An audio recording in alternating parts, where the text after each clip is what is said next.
So this is my friend Abija. I'll miss you so much. Me, I'm going back to Nigeria today, Abija. So say something. No English. No English. Yes. But me going back to Nigeria. Today. Me go. You see?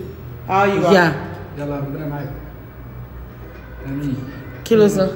Alhamdulillah. Kilo sir. Alhamdulillah. Allah alhamdulillah. So Allah ṣeun mo ń disturb we abi. Ṣó yẹ kí ni ẹ máa dúpẹ́ mo lọ Nigeria. Abija. Ṣó yẹ kí ni ẹ máa dúpẹ́ mo lọ Nigeria kó tó máa fa sìgá ní reception. Ṣó yẹ kí ni ẹ máa dùn lẹ́ni pé mo lọ Nigeria. Abija. No way English. Abija ó fuck up. Oh, ni miss me abi. I miss you. I'll miss you. هتوحشوني فاهمين عربي؟ Abija ayé ẹ rọ. Mi ò gbà Arabic Abija ó dàbọ̀.